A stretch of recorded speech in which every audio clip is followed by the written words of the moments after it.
Boa noite a todos os irmãos, irmãs, sejamos todos muito bem-vindos a esta casa de orações, de reflexões, que possamos ter aqui uma boa noite de paz, de harmonia, de oportunidade de a gente renovar o nosso íntimo, né, a nossa alma.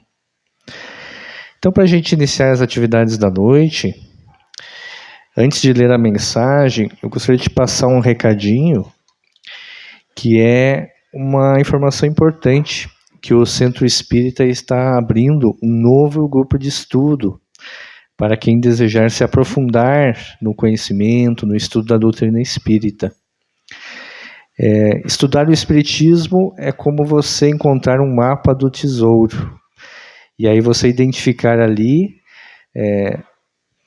respostas e chaves para você conquistar patamares muito mais altos de entendimento, de compreensão da vida. Aqui, durante as nossas reflexões, é um momento importante, é claro, existe o trabalho espiritual, os espíritos estão aqui nos auxiliando, nos amparando, mas é muito bom que a gente pudesse, pelo menos um dia por semana, dedicar ali uma hora e pouco, para aprofundar esse estudo. Porque às vezes aqui na doutrinária não há essa oportunidade de fazer esse aprofundamento pela falta de homogeneidade, às vezes, né? Alguém que já estuda a doutrina há vários anos, outra pessoa que não. Então eu preciso equalizar um pouco esse conteúdo na palestra pública. Já o estudo sistematizado, ele vai entrar nas minúcias da revelação, daquilo que os espíritos passaram para Allan Kardec e depois todo o conteúdo doutrinário que veio até nós. Então, a ideia do grupo de estudo é que ele provavelmente deve começar ali pelo mês de abril. Aí quem tiver interesse, ou se vocês tiverem familiares, amigos para divulgar, né, é só depois deixar o nome, o contato, né, na secretaria, e a gente vai fechando a turma, a gente vai organizar isso. Provavelmente vai ser nas quartas-feiras à noite, mas isso ainda vai ser melhor definido mais para frente, tá bom?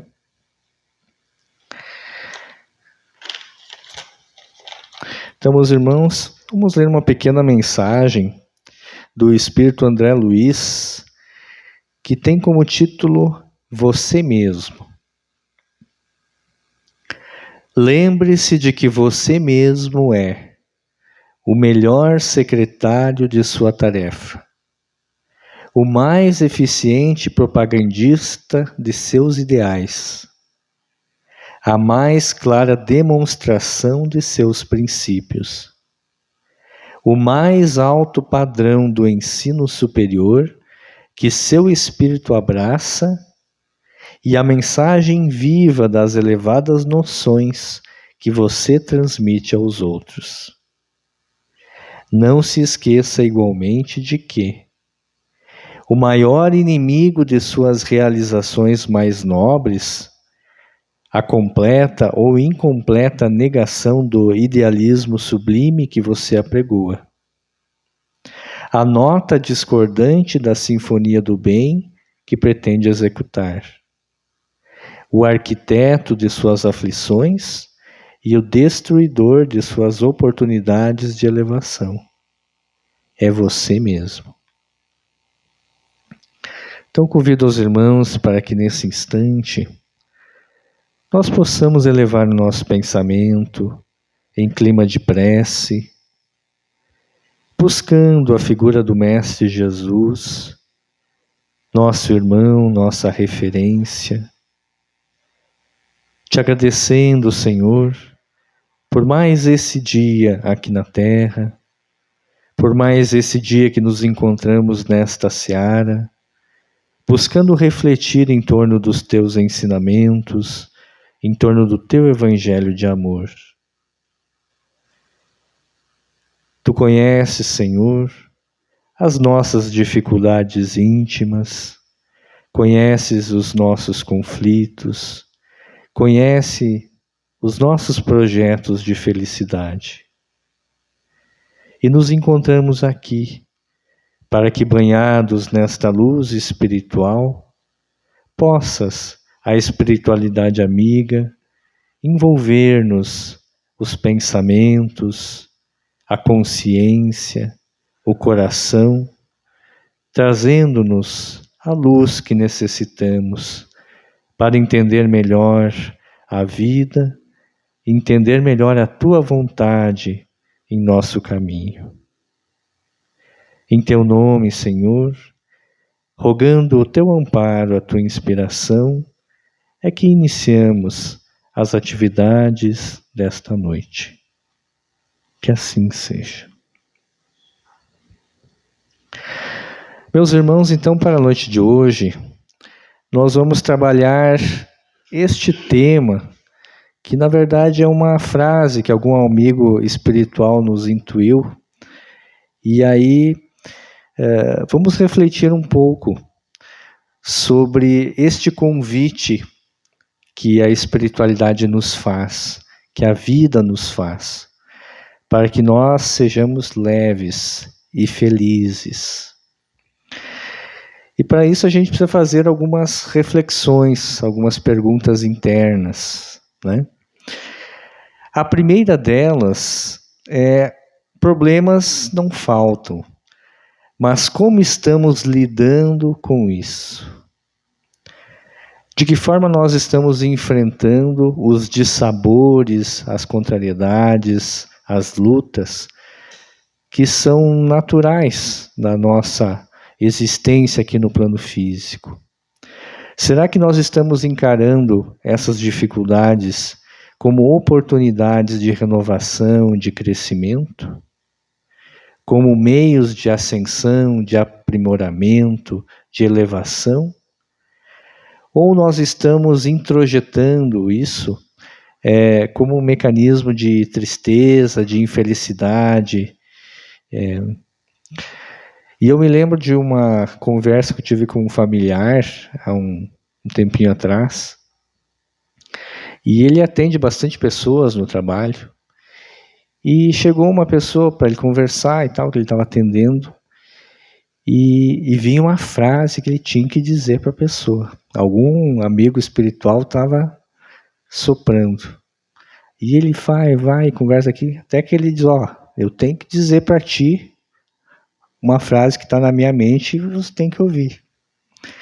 E aí a frase era assim: deixe as pedras pelo caminho. E eu achei muito interessante essa recomendação espiritual. Quantas vezes a gente leva uma pedrada, metaforicamente, das circunstâncias da vida, né? E o que a gente deveria fazer? Deixar essas pedras pelo caminho e seguir adiante, né? Se protegendo, se fortalecendo, mas deixando aquelas agruras para trás. E a gente faz o que normalmente? A gente começa a recolher essas pedras e colocar na nossa mochila. E seguimos caminhando. Só que aí nós vamos levando conosco uma série de aflições, de momentos duros, que só representam um fardo pesado, que dificultam a nossa jornada, dificultam a nossa ascensão. E isso vai se refletir nos dias atuais na nossa saúde mental. E aqui tem vários dados estatísticos que é importante que a gente reflita para que a gente consiga captar a origem de por que isso está acontecendo. Joana vai nos falar que nós estamos vivendo uma época de tormentos, em que as pessoas, de modo geral, estão atormentadas. E isso vai se refletir na nossa qualidade mental. E dados estatísticos dizem que em 2019, quase 1 bilhão de pessoas viviam com um transtorno mental. Entre os adolescentes, cerca de 14%. E é um nível altíssimo. Décadas atrás, isso era principalmente em crianças e adolescentes, isso era raríssimo. Raríssimo de se identificar. Hoje é corriqueiro. O suicídio representa uma morte a cada 100. Os transtornos mentais são a principal causa de incapacidade. Quando as pessoas deixam de poder trabalhar e ficam recebendo pensão, ficam afastadas do seu labor. A depressão e a ansiedade aumentaram mais de 25%, apenas no primeiro ano da pandemia. E a Organização Mundial de Saúde afirma que no Brasil, cerca de 5,8% da população sofre de depressão. E a gente pensar assim, o que está acontecendo com a nossa sociedade que nós estamos adoecendo mentalmente? E eu gosto muito de uma mensagem que é de autoria espiritual de um espírito amigo. Está lá no Evangelho segundo o Espiritismo. E eu coloquei como um subtítulo ali, Alfinetadas da Vida. Porque ela identifica que é mais ou menos isso que acontece mesmo. Ela diz assim: a vida é difícil, bem eu sei. Compõe-se de 1000 nadas, que são outras tantas picadas de alfinetes, mas que acabam por ferir. Se a gente for ver os problemas assim grandiosos que vão nos afetar por toda uma existência, eles não são tão abundantes assim. Normalmente os nossos desafios são essas picadas, essas alfinetadas que vão nos ferindo cotidianamente. É as perdas, as mais diversas, as perdas financeiras, as perdas emocionais, é aquele chefe difícil, é aquele subordinado preguiçoso, é aquela esposa incompreensiva, é o filho rebelde, é aquele outro que está nas drogas que nos atormenta. Enfim, são as pequenas situações que cada um vai encontrar na sua vida, na sua análise pessoal, mas que não são aquele efeito grandioso, mas é aquela pequena ferida cotidiana. E o que o Espírito nos faz pensar e busca que a gente reflita? Ele diz assim: mas havemos de reconhecer que são as bênçãos muito mais numerosas do que as dores. O fardo parece menos pesado quando se olha para o alto do que quando se curva para a terra a fronte. Aqui talvez já começa um pequeno diagnóstico e um pequeno conselho do plano espiritual para que a gente consiga enfrentar de uma forma melhor as agruras do dia a dia. E o primeiro passo é esse, é reconhecer que se há problemas, se há dificuldades, há muitas benesses, há muitas bênçãos que Deus nos oportuniza todos os dias. A gente sempre diz, né, quando falta a luz é que a gente se dá conta do valor que tem a luz elétrica, para dar um exemplo simples. Quando as pessoas que a gente ama não estão mais do nosso lado, talvez aí a gente se dá mais conta de como ela é importante para a minha felicidade, para o meu equilíbrio, para o meu bem-estar. Quando eu tinha um determinado padrão de vida e algo acontece e eu preciso enfrentar uma vida mais simples, talvez eu consiga ponderar melhor aquilo que tem mais valor do que tem menos valor.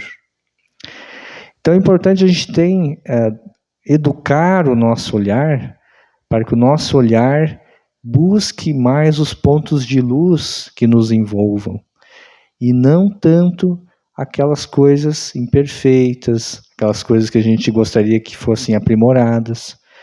É importante olhar para isso? Mas fundamentalmente nós temos que ter um certo gosto otimista dentro de nós, uma compreensão de que se a vida tem problemas, a vida também tem muitas soluções. E os espíritos já nos orientaram que a vida aqui na Terra não é um mar de rosas, né? Lá na questão 920 do Livro dos Espíritos, que é um livro de perguntas e respostas, Kardec perguntou para os espíritos: pode o homem gozar de completa felicidade na Terra? E aí os espíritos vão nos dizer: não. Por isso que a vida lhe foi dada como prova ou expiação. Dele, porém, depende a suavização de seus males e o ser tão feliz quanto possível na Terra. Então aqui há duas informações importantes. Dificilmente nós vamos encontrar todos os ângulos, todos os setores da nossa vida em plenitude. Tudo funcionando à perfeição.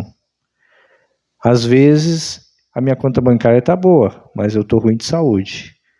Às vezes eu estou bem de saúde, mas o meu parente, o meu cônjuge, o meu familiar próximo está doente. Às vezes, eu esperava uma promoção no ambiente de trabalho e outra pessoa foi lá e foi alçada ao posto que eu almejava. Cada setor ele vai trazer os desafios para o nosso aprimoramento espiritual. Porque nós trazemos do nosso passado uma série de compromissos, uma série de desafios a serem superados. Mas, se felicidade plena não acontece, depende de nós ser o mais feliz possível.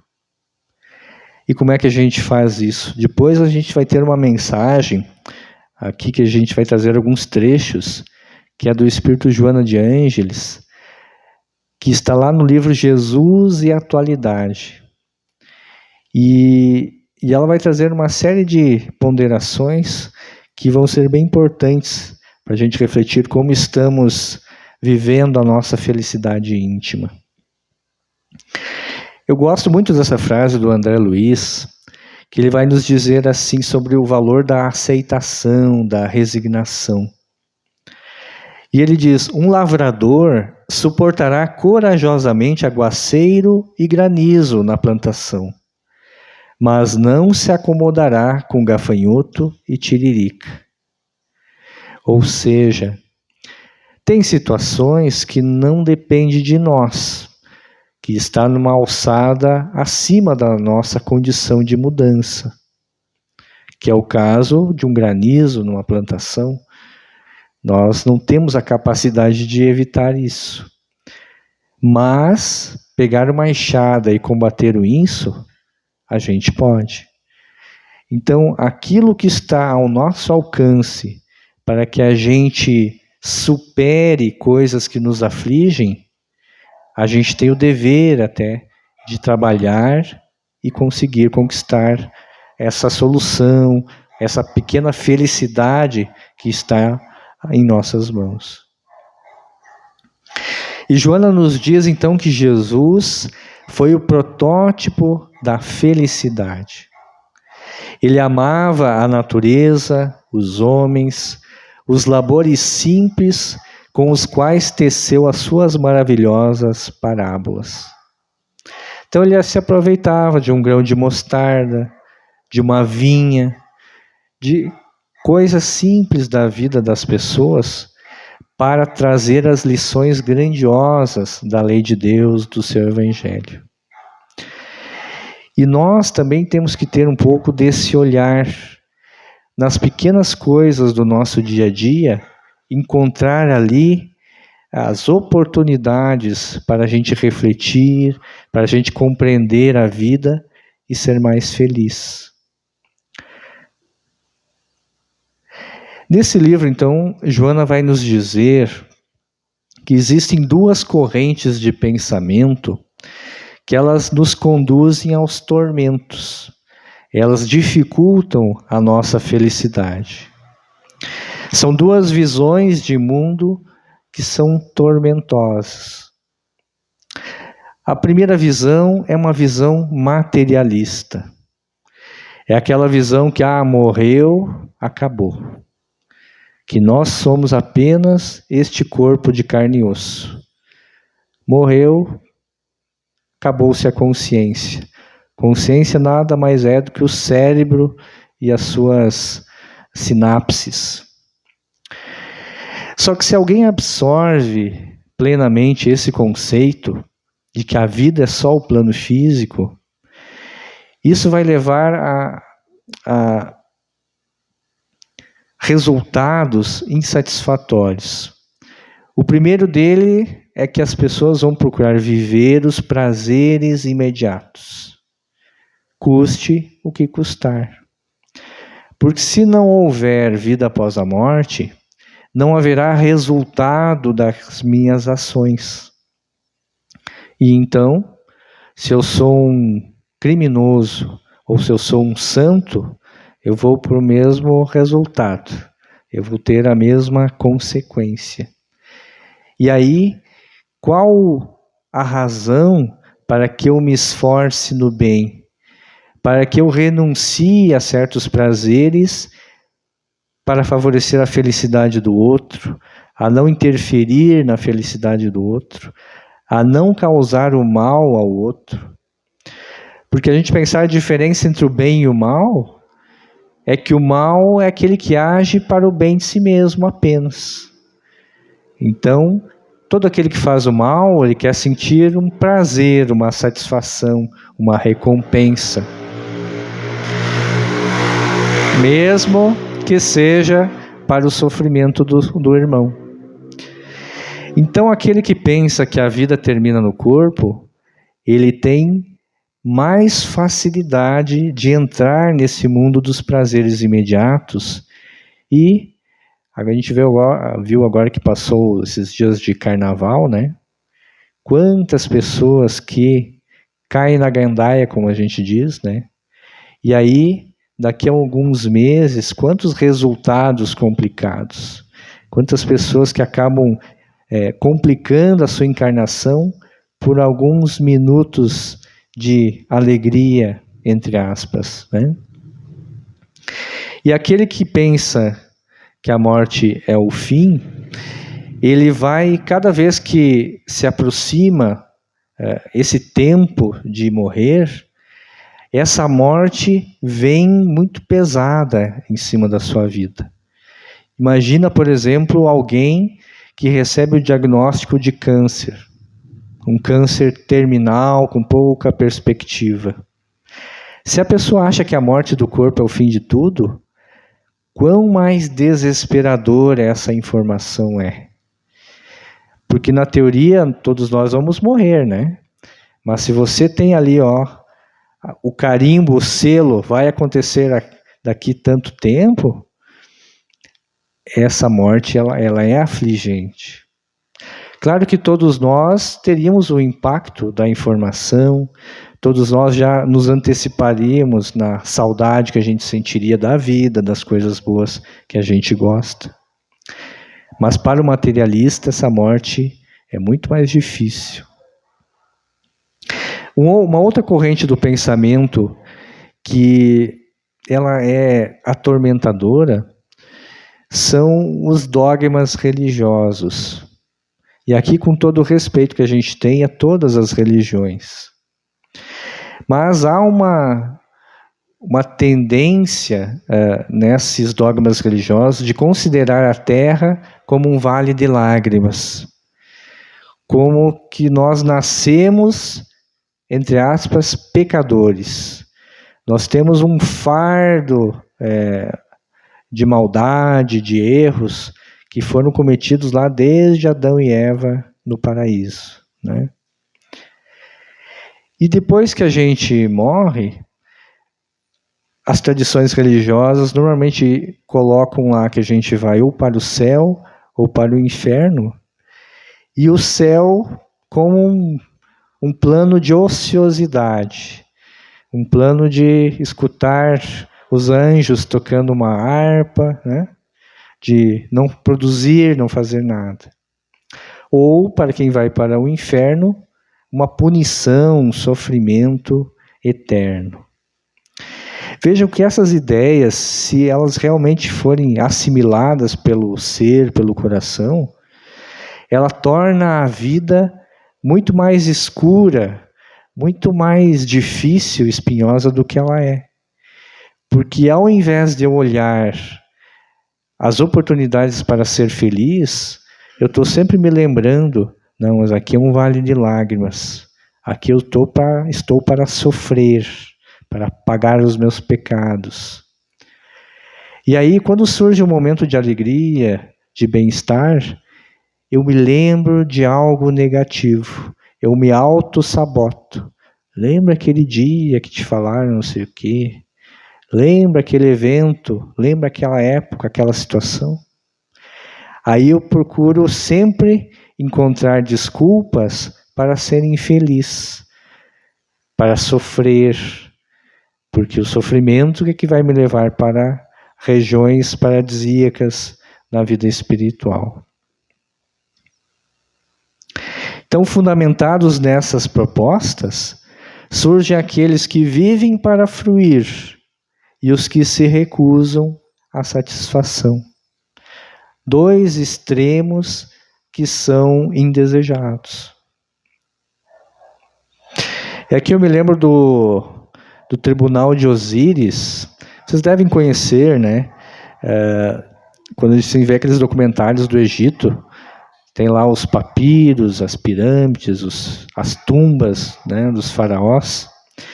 E toda a tumba vai ter esta cena, que é o Tribunal de Osíris, que é, de certa forma, uma orientação para o morto, que ele vai se encontrar à frente desse tribunal.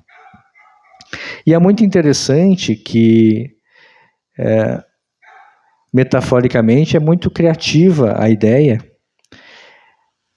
É colocado numa balança o teu coração. E o teu coração é pesado. Do outro lado tem uma pena. Uma pena de uma ave. Se o teu coração pesar mais do que a pena, aí você não vai para um lugar bom. Você vai o correspondente ao inferno da época. Para que você vá para o céu, o teu coração tem que ser mais leve do que a pena. E é interessante essa reflexão. Como está o nosso coração, né? Como estão os nossos sentimentos se a gente desencarnasse hoje? Será que o meu coração está mais leve do que uma pena de uma ave? Né? Então, os tormentos humanos, eles procedem da consciência de culpa de cada criatura. Muitas vezes, eles são originários de existências passadas. Às vezes, a gente se sente responsável por algo e nem sabe exatamente o que. E isso nos aflige, isso nos tira a alegria de viver. Muitas vezes, isso está em função das ações que nós perpetramos no passado e que nós não lembramos em função de estarmos num novo corpo, mas que o nosso espírito sente aquela emanação, aquela sensação do passado. E ela faz aqui uma descrição de que eu diria, resume bem boa parte dos problemas mentais de quem está passando por um transtorno. Quando ela diz assim: o teu íntimo é um caldeirão fervente. Os conflitos se sucedem e sais de um para outro desespero. Tens dificuldade em exteriorizá-los, verbalizá-los, aliviando-te. Fobias, complexos, recalques dominam-te a paisagem mental e te sentes um fracassado. E aí ela vai dizer: retempera, porém, o ânimo. Sai do refúgio dos teus tormentos para a luz clara da razão. Há uma tendência nossa de mergulharmos cada vez mais nessa escuridão dos nossos pensamentos sombrios. E aí a gente vai perdendo, literalmente, a razão, a capacidade do discernimento. Até que uma pessoa, por exemplo, que toma a iniciativa de tirar a própria vida, ela está totalmente desconectada da sua razão. Porque não é uma atitude racional. É uma atitude totalmente irracional, totalmente de um emocional desequilibrado. Quando a gente volta a harmonizar os nossos pensamentos e utilizar a razão, aí nós conseguimos mudar o rumo, o caminho que até então a gente estava tomando. Porque todos, como diz Joana, ninguém está na Terra fadado ao sofrimento, aos conflitos destruidores. Todos retornam ao mundo para aprender, recuperar-se, reconstruir. Independente das nossas imperfeições, independente daquilo que fizemos no passado, todos nós tivemos da Divina Providência uma oportunidade de estarmos novamente aqui para sermos felizes, para recuperarmos o nosso equilíbrio interior, para evoluirmos espiritualmente em síntese. Ninguém está aqui simplesmente para sofrer. Todo o sofrimento que nos acomete é mais ou menos como essa forja ali, como aquele material que ele precisa, através, às vezes, da pancada, através do calor extremo, para que ele se transforme, para que ele seja útil. E aí, talvez a essência da terapêutica espírita, para que a gente possa ser cada vez mais leve e mais feliz, é daqui por diante que ela diz: na ausência do amor-ação, aparece-lhes a dor-renovação. Então a dor é sempre um convite para que a gente busque o amor. Quanto mais fechados no nosso egoísmo, olhando apenas os nossos problemas, mais a gente vai permanecer nesse patamar de tristeza, de isolamento, achando que comigo tudo dá errado. Quanto mais eu me abro para o amor em prol do outro, mais reparos internos eu tenho, mais curas emocionais internas eu encontro. Então Joana diz: o amor que se converte em reparação de erros é a eficiente medicação moral para todas as chagas do corpo, da mente e da alma. Tudo é solucionado pelo amor.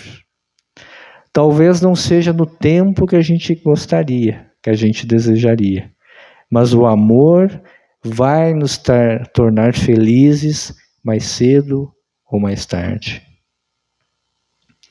E ela segue dizendo: ama e tranquiliza-te, deixando os teus tormentos no passado, e ressuscitando dos escombros, ressurge feliz para a reconstrução sadia da tua vida. Como diz aquele espírito para aquela pessoa: deixe as pedras pelo caminho. Se quiser usar as pedras para fazer muros, paredes, construções úteis, beleza. Para que elas sirvam, então, de aprendizado, de experiência. Mas como fardo nas nossas costas, não. Deixe para trás. Meus irmãos, então o convite de hoje é para que a gente possa refletir se o nosso coração está tão leve como uma pena, né? E o convite para que sejamos cada dia mais leves, mais felizes, mais voltados ao bem, ao desenvolvimento da nossa sociedade, à implantação do reino de Deus aqui na Terra. Todos nós temos lá uma gotinha de contribuição neste mar grandioso que Deus está construindo aqui no mundo. Muito bem? Então, vamos passar para a segunda parte dos nossos trabalhos, pedindo aos médiuns passistas que se coloquem a postos. E vamos novamente, em um clima de oração, buscar, Senhor, o teu abraço amigo. Quantas vezes nos sentimos desamparados, aflitos, sem saber o rumo que deveremos tomar. Mas tu conheces o nosso íntimo. E por isso te pedimos, Senhor, que as tuas energias de paz, de luz espiritual, possam envolver a todos nós nesse instante, trazendo-nos a tua coragem, a tua fé, o teu destemor, a tua plena harmonia com o nosso Pai. Te pedimos, Senhor, envolve também os nossos familiares, os nossos lares, para que nesses ambientes a tua luz possa retirar todo e qualquer miasma negativo, toda e qualquer desarmonia, deixando somente as energias luminosas que promovam o bem-estar e a alegria. Para os nossos ambientes de trabalho, para os nossos colegas de profissão, para aquelas pessoas que se encontram nos hospitais, nas penitenciárias, nos recantos de dor do plano espiritual, especialmente aos suicidas, que possa, Senhor, a tua misericórdia, o teu amor, enviar as falanges de luz, levando a inspiração para o bem, a inspiração para a renovação, levando a harmonia para a matéria e para o espírito. Pai nosso que estais em toda parte, santificado seja o vosso nome. Venha a nós o vosso reino, seja feita a tua vontade, tanto na terra como no céu. O pão nosso de cada dia nos dai hoje. Perdoa as nossas ofensas, assim como nós perdoamos aqueles que nos têm ofendido. E não nos deixes cair em tentações, mas livra-nos de todo o mal. Porque sabemos que teu é o reino, é o poder e a glória. Santíssimo Deus e Pai Celestial. Que assim seja. Meus irmãos, o passe foi ministrado, que possamos retornar aos nossos lares com essas vibrações e até semana que vem, se assim for permitido. Muita paz, muita luz a todos.